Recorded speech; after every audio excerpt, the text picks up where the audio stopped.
Salve, gente! Estamos chegando à Rede Brasil de televisão para apresentar mais um De Papo Pro Ar. Tranquilamente, né? Esperando a chegada da nossa hora, né? Então, e agora que nós chegamos, eu vou apresentar para vocês um convidado que é uma das pessoas mais perigosas que eu conheço. É verdade, porque a partir do momento que você encontra alguém que você conhece na rua, a primeira coisa que você diz, como pessoa simpática que você né? Uma pessoa absolutamente urbana, né? Você vai perguntar, tudo bem? E ela, ainda que não esteja tudo bem, vai dizer, está tudo em ordem. Com esse nosso convidado, ela já não pode responder isso, porque ela estaria mentindo. E ele é talvez o maior especialista do Brasil, ou um dos maiores especialistas do Brasil em descobrir falsidades. Ainda que sejam aquelas mais inocentes possíveis, aquelas mais descomprometidas, né? Aparentemente frágeis, mas sabe-se lá o que está por trás da alma humana. E ele é especialista nisso. Eu vou, conheci-o agora na hora que ele entrou para sentar aqui conosco, mas vou apresentar ele para vocês agora. Estou vendo pela primeira vez o Jorge Maria. Perfeito, Décio. Muito obrigado pelo Obrigado convite. você, Jorge, pela presença aí. É todo meu. Enquanto você veio até aqui, Tá. você vai nos dar uma entrevista, quantas pessoas vão falar mentira? Um monte, né? Ô, Décio, se você tem noção, a cada 10 minutos, o ser humano fala 2 mentiras. Cada 10 minutos, 2 mentiras? Ele fala, em média é isso. Ainda mais você falando nessa parte da mentira social. Sim. Então você, e está cada vez mais, né, com esse mimimi da politicamente correto. Então, esse policiamento você todo, muitas vezes acaba argumentando ou falando alguma coisa que não é aquilo, o seu sentimento verdadeiro, mas senão você não consegue viver socialmente. Então, hoje a mentira passou a agregar muito mais ainda. Muito mais, né? Muito mais. E isso, de uma forma geral, depois eu vou entrar na tua profissão, da tua especialidade, mas a mentira em si, ainda que seja aquela social, aquela em que você está contradizendo a você mesmo, porque no momento em que você diz a um amigo, por exemplo, Sim. não, está tudo ótimo, maravilhoso, tudo bem, e você sabe que na tua casa está sei lá, uma coisa escalafobética, né? um horror, você está trazendo um prejuízo para você, além da informação mal dada, você está trazendo um prejuízo pessoal para a tua personalidade, para você. Como é que é isso, assim? Na verdade, a mentira, ela é um produto que foi fabricado pelo ser humano. Sim. Aí você vê como que é uma coisa tão absurda que a mentira é um efeito psicológico, tá? Sim. Então, quando foi criada a máquina humana, o homem, ele não sabe mentir. O corpo não sabe o que é mentira. O corpo não reconhece Não reconhece mentira. Quando foi projetado, ele não foi feito para mentir. Que coisa! Então, por exemplo, quando você tem uma dor muito forte, o teu corpo te coloca em coma, porque já foi projetado para você não sentir dor. Só que a mentira ele não sabe, ele não reconhece. Só que o homem é muito sagaz e ele percebeu que ele usando a parte lúdica do cérebro, a imaginação, ele contando uma história que na verdade não aconteceu, ele se safa de muitas situações. Então, o que acontece? Essa briga interna que você falou, acontece porque o corpo tem a parte racional e essa parte que não é racional. Então, a parte racional começa a ficar assim, por exemplo, quando o Décio está para ser descoberto de uma mentira, o corpo começa a ficar preocupado. Fala, Décio, mas você não está bem, você começou a se arrumar na cadeira. O fígado dói. Você começou a salivar mais. Você começa a piscar mais, você começa a ter um pigarro na garganta. Você começa a ficar com as mãos geladas. Por quê? O que o corpo está fazendo? Ele está percebendo que o Décio não está bem. O que ele faz? Ele tira todos os sangues das pontas, de tudo que é ponta do seu corpo, e injeta para sua perna. E fala, Décio, corre, foge. é o que eu posso te salvar. Por causa do perigo. Porque o corpo quer te É salvar. uma reação ancestral. Justamente. Ele então, percebe uma ameaça qualquer é como se você ao estivesse- redor. Você é um primitivo. Você Exato. Então é isso. Então o corpo, ele está tentando te proteger. Olha, isso eu nunca poderia... Não, te Entendeu? juro por Deus, isso eu nunca poderia imaginar. Então ela não existe. A mentira em si, ela não existe. Aí o que acontece? Quando você mente, você começa a provocar reações fisiológicas. Porque o teu corpo começa a emitir um monte de raiozinho para tentar te salvar. Então começa a piscar mais porque está sem muito sangue. Você começa a ter problema na garganta porque você está sem sangue. Sim. Então você começa a pressão arterial, batimento cardíaco, tudo começa a acelerar. Você está vivendo, pelo menos, parte de um personagem. Justamente. E quando você está para ser descoberto, o teu corpo reage para te ajudar. Que loucura, meu. A senhora sabia disso, dona Maria? Quando a senhora cumprimentou a dona Valéria hoje de manhã, a senhora sabia disso? Que a senhora, se ela perguntar, seu marido parou de tomar aquele porre todo dia? Aí a senhora diz, claro que parou, está pensando o quê? Foi mentira? A senhora vai ter... Tem essas reações. Pela pior, a senhora sai correndo. É isso aí. Deixa ela...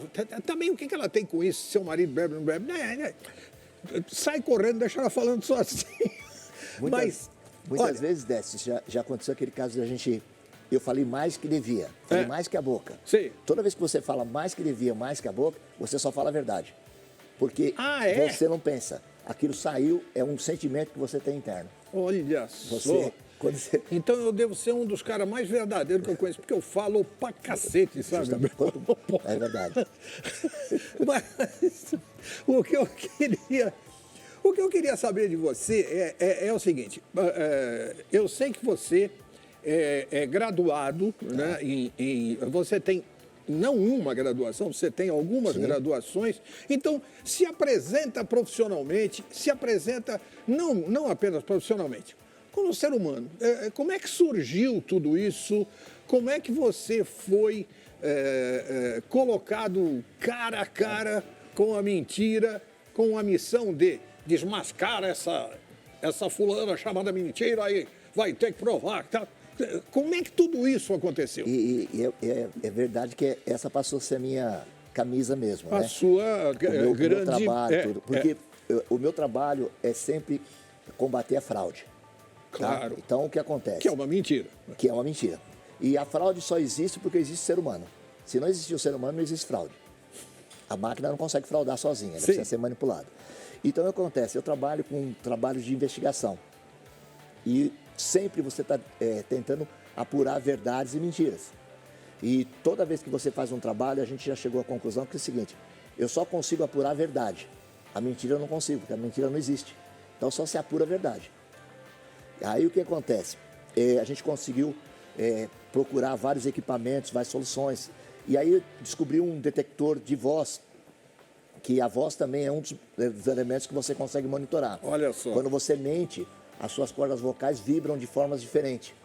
E conforme essa vibração, você consegue detectar através de uma voz, de um contato telefônico, de uma entrevista, você consegue detectar se aquela pessoa está falando a verdade ou não. Que coisa! Aí o que acontece? Eu fazendo esse trabalho, eu fui convidado pela Márcia Goldschmidt para fazer um quadro no programa dela. E ela falou o seguinte, só que aqui eu precisava de um poligrafista. Olha só. Aí eu falei, Márcia, eu não sou um poligrafista, porque o poligrafista... vocês veem aqueles filmes de Hollywood e tudo, é aquelas que colocam vários equipamentos na mão, vários sensores. Claro. Ela falou assim, nós vamos te pagar um curso para você ser um poligrafista. Então, eu imagino que eu sou o único brasileiro formado como poligrafista. Por quê?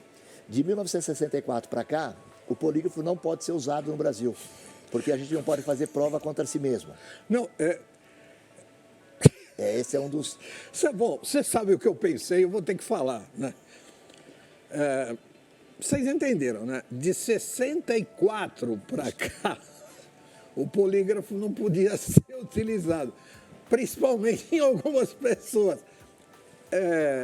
Se vocês sabem o que foi em 1964, vocês sabem o resultado da piada. Por favor, continue. Então, o que acontece? De posse dessas informações, a gente fez um curso, né, no México, onde eu sou formado. Aí o que acontece? O equipamento ele possui 7 elementos que eu consigo. 7 que eu consigo monitorar. Eletrodos. Isso, então eu consigo monitorar sua frequência cardíaca, a sua frequência arterial, a sua frequência na têmpora. Na têmpora. Na têmpora. Na têmpora é o seguinte, de repente você vai fazer um teste e fica pensando banana, banana, banana, e você não está prestando atenção para não dar nada resultado.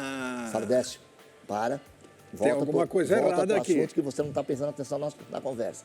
Eu tenho um sensor no bumbum, porque a pessoa pode mexer o bumbum e dar o resultado. Se eu estiver fazendo um laudo e a senhora estiver grávida, o laudo é impreciso porque eu não sei se a reação é do feto ou dela. Então não tem valor. Uau! Então, são muitos elementos, entendeu? Então eu consigo pegar o fluxo sanguíneo, porque lembra que eu falei para você que vai tirando sangue? Sim. Então eu consigo. Então, só para você ter noção, o polígrafo ele foi criado há mais de 100 anos. Caramba! Você entendeu? Que coisa incrível! Então o que acontece? De lá para cá vem se aperfeiçoando alguns equipamentos. E esse da voz é um dos principais. Sim.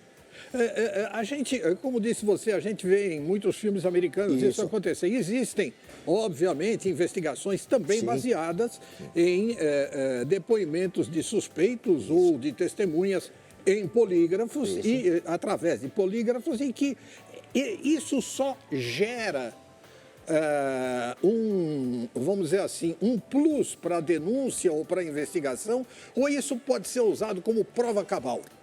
Olha, mentiu, acabou e tal. No Brasil, como você não tem a permissão de ter uma prova contra você mesmo. Sim. Então, claro, você não pode fazer. Então, o que acontece? A gente usa essa ferramenta exatamente o que você falou, como um plus. Eu consigo dizer o seguinte, o Décio está me mentindo em tal situação. Sim. Então, vamos trabalhar em cima dessa situação e esquecer as outras. Porque quando você abre um caminho para a investigação, ela ramifica para várias coisas. Claro. Então, de repente, vamos falar assim, vamos falar da família do Décio. Aí ele falou, o problema não está na família. Vamos falar, ou seja, o problema não está. Aí vamos falar do trabalho. Opa, deu uma alteração. Ele te dirige. Então eu consigo dirigir. Então o problema do Décio está na empresa. Que maravilha. Então, por exemplo, a gente está num grupo aqui de 10 pessoas.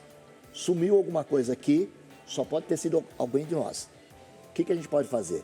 Passar pela máquina, eu vou chegar para você e falar, Décio, a gente está em 10 aqui, 5 você já pode mandar embora, que a gente não sabe nem o que a gente está falando. Claro. Agora os outros 5 têm algum problema. Por quê? De repente não é que ele pegou, mas ele viu quem pegou, ele escutou quem pegou. Então isso aí a gente vai pegar uma coisa macro e vai dissecando até ter uma coisa micro, você entendeu? E eu consigo chegar à prova cabal da coisa. Uau! Gente, olha, ele vai contar muito mais pra gente sobre a mentira.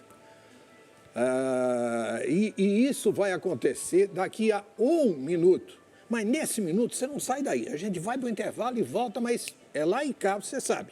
Aguenta aí.